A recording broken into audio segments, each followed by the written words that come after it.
77% of people feel stuck in their personal lives, and 32% of people are worried and have anxiety about their future. And boy, was I deep into that percentage. In this video, I'm going to share with you practical strategies that helped me reshape my mindset and reclaim control over my life. Let's be real, the lack of control you feel in your life is all in the mind. Because the truth is, you are still living, functioning, and breathing, so you have control over your survival. But instead of using your mind to just survive, we are going to use our mind to thrive. We got a psychology system that is thousands of years old, because back then in the caveman days, we had to use our brain just in case a bear ate us alive while we were sleeping. We still have that same operating system, so instead of using that to our disadvantage, we're going to use it to our advantage. Because scientifically, our subconscious mind controls 95% of our life. How I started this transformative process of reshaping my mind and aligning my habits with the highest version of myself, I did this thing called a triple self-check. And it's just simply one question. Do you lean into self-acceptance, self-compassion, and self-growth in your mind? Think about it like this. When you were growing up, even though you didn't want to and you'd rather play games or watch some cartoons, your parents told you to brush your teeth. Now, as an adult, you pretty much brush your teeth every day like it's natural. They gave you that accountability to brush your teeth. Now, more than likely, you identify as a person that takes care of their dental hygiene every day. The truth is, building a habit is not some super complicated operation. It starts with building a good relationship with yourself. Since the first part of the triple self-check is self-acceptance, you have to have the self-acceptance that the lack of execution or consistency in the past might have created a bit of distrust, and that distrust in a relationship with yourself. And the only way to gain trust is to build it back. Trust isn't bought, it is built. Just like a normal relationship in life. You do not trust somebody after having zero data about them, mostly negative data about them. Trust is built from repetitive positive action. Now, I know for myself, I can be hard on myself, and most high achievers can be. Like for me, I was personally telling myself I never really seen myself put a great consistent effort on it. And that's where the second part of the triple self-check comes in, and that's having self-compassion with yourself. Is it unfortunate that things weren't done in the past? Yes. But the only moment we have now is the present moment. What you do in the present is the real only thing that you have control over. Forgive yourself for not doing what you needed to do in the past, and tell yourself that you won't let it happen again because you are in full control of what you do from here on out. And also, the mindset shift that was essential for me was going from a fixed mindset to a growth mindset. The simplest way to put a growth mindset is seeing everything as an opportunity for growth. A fixed mindset said everything is how it is and there is no way that it can change from my efforts. Fixed mindset says there's one way to think. A growth mindset says I am open to new ways of thinking and I embrace new ways of doing things. Personal example for this YouTube channel, I had the limiting beliefs that all the conditions had to be absolutely perfect. The hair had to be on the point, that everything had to be on the point, makeup had to be on point, the background, everything before I get anything done. Then I was like, hold up, there is no way that this is gonna help me more than hold me back. Even though right now I have a full-on chemical peel and cannot put on makeup. I was like, okay, let me think about this differently. Posting a YouTube video will allow for more areas of growth than not to post a YouTube video. A fixed mindset leads to fixed results, while a growth mindset leads to more growth. If I was so stuck on that mindset of every condition needs to be perfect before I film, before I sit down and actually put out a YouTube video, then guess what? I would have never got this video out, first of all, and then also it would not allow me to have another video on my channel to allow an opportunity of growth. Because let's be honest, every attempt that we do in life, every action that we take, every habit that we fulfill is simply just us getting to a higher point of growth. Now that you have identified with a person that is growth minded, it segues perfect to the next point, which is creating a new identity. This alone has changed so much for me. I actually got this from reading the book's Atomic Habits. In this book, it talks about how there's 3 layers of change: outcome-based change, process-based change, and identity-based change. The most common one that everybody uses is outcome-based change. For example, losing 50 pounds. But look at the millions of people that set New Year goals that are very outcome-based and end up never reaching them. And like James Clear in the book Atomic Habits says, outcome Outcomes are about what you get, processes are about what you do, and identity is about what you believe. And like it says in the book, the key to building lasting habits is focused on creating a new identity first. And the truth is, your current behaviors are a reflection of your current identity. I saw this from talking to so much people. A lot of people were not reaching their business goals or their fitness goals, and when I talked to them, they would say, oh, it's because I'm lazy. And I'm like, look at the way you're talking to yourself. You see yourself as a lazy person when it comes to business. Of course, you're going to take lazy action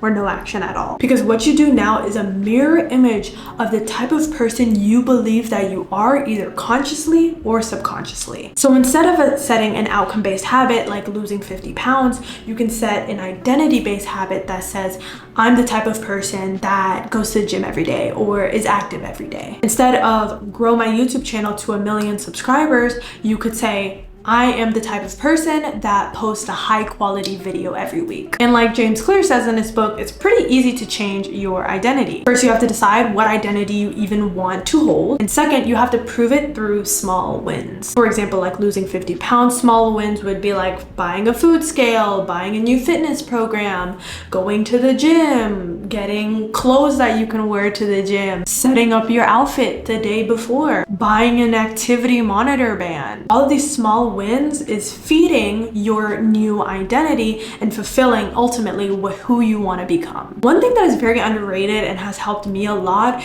is actually listening to audios throughout the day that instills my new identity. Like I said, the subconscious runs 95% of our lives. Now, what the heck is the subconscious mind? To put it very simply, it's the part of your brain that notices and remembers information and you're not actively trying to do so. And it influences your behavior even when you do not realize it. And the truth is, the subconscious is absorbing information 24/7. Even the way that you automatically talk to yourself when situations happen, whether that is negative or positive. Now, we all have it. So this is something that we can take to our advantage to work in our favor. So personally for me, like I said, I changed my identity through going ahead and listening to self-talk rampages and affirmations throughout the day. This helped me reshape my mindset because instead of having my mind consumed with thoughts that were not productive towards my desires, I said, you know what? I'm gonna feed my subconscious with positive language, because I understood that your predominant subconscious thoughts is what you will end up embodying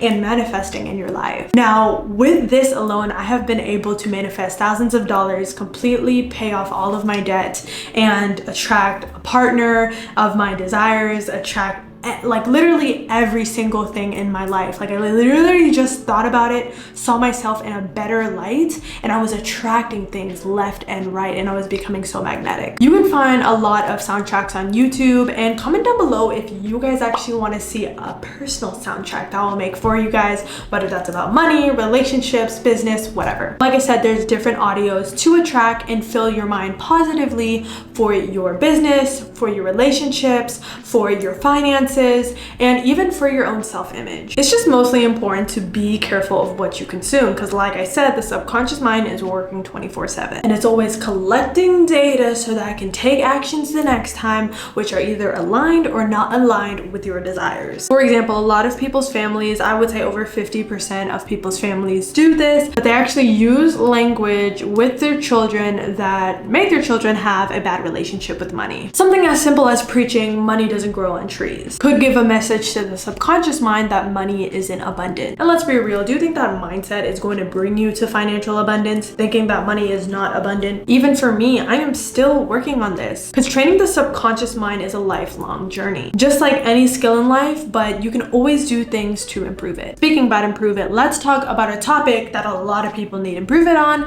including myself, and that is discipline. I think we all universally know that discipline and consistency will bring us to where we need to be. But knowing that is just not enough motivation for most people. This is one of the quotes that I live by and will be saying until the cows come home. You do not rise to the level of your goals, but you fall to the weakness of your systems. Shout out to my Genius King for that one, because that changed everything for me. I realized that I had no system for focus. If anything, my whole system was about how to not be focused. And that's where I heard about a concept from actually watching an Iman Gadzhi clip, and he was talking about the concept of monk mode. And it's actually described as a period of immersion that people go on so that they can reach their highest potential with their actions, their habits, and their routines. People do it from 21 days up to a month. I did it because I was sick and tired of being a dopamine dumpster and I wanted to maximize my potential. It includes daily actions of 30 minutes of activity, 10 minutes of meditation, no alcohol and drugs, and other kind of non-negotiables. I included like only 90 minutes of social media as a non-negotiable because, again, being a dopamine dumpster was not it for me, and then 30 minutes of self-development. And it's crazy because a study by Harvard Business Review actually says teams get more done by doing sprints. It's not just about speed, it's also about momentum, focus, and confidence. The companies who use sprints actually see consistent results from the process. Monk mode is basically a sprint, and it really helps you maximize your efforts for growth. Since I'm in the middle of one, I can literally tell you that I have the most focus,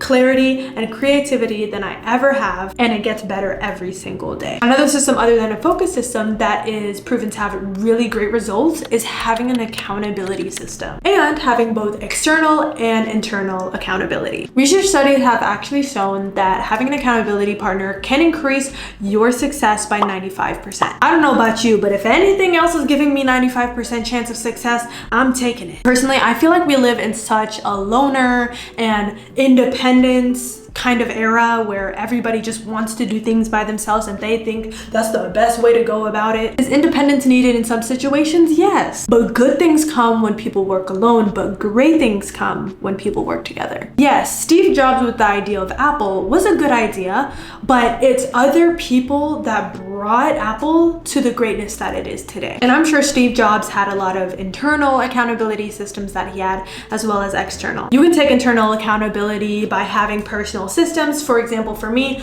I use things such as habit trackers so that I can see my process throughout all of the habits that I want to keep track of. Other people that I have seen have literally had a physical calendar. They crossed off the days as they were going through their own monk mode. I've seen people literally put like 45 like sticky notes on their wall, and every time they go by a day where they could have completed like all of the habits, and they take down a sticky note. There's just many ways and systems that you can create so that you can see, oh, I'm actually making progress on my monk mode or on my journey. External accountability, as we have seen from Harvard Business Review, is the one that boosts your success to 95%. Personally, for me, I have spent thousands of dollars so that mentors can keep me accountable because I understand the value of accountability. Some other ways you can get accountability is literally telling your inner circle and have it be a thing that you guys work on together and keep each other accountable for. There are also online groups that are paid and also free, and you can literally just join them. Maybe some of them are on social media marketing or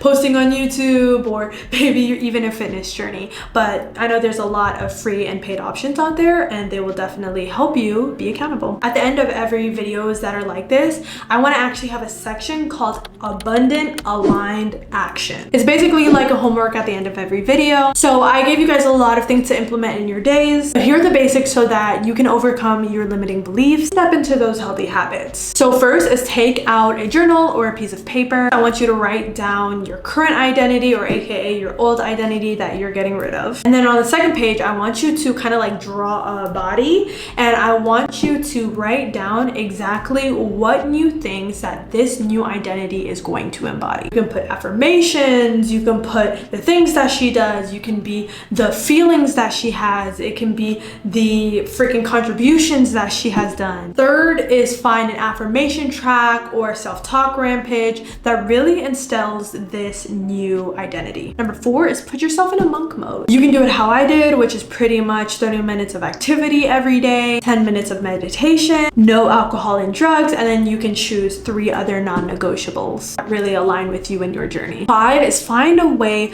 of internal and external accountability. An example of internal accountability, like I said, is a habit tracker, and external is like finding a friend or a group that will keep you accountable. Thank you guys so much for tuning into this video. Happy freaking aligned action taking and abundance attracting, y'all. Don't forget to like this video and subscribe for more, and I will see you guys on the next video.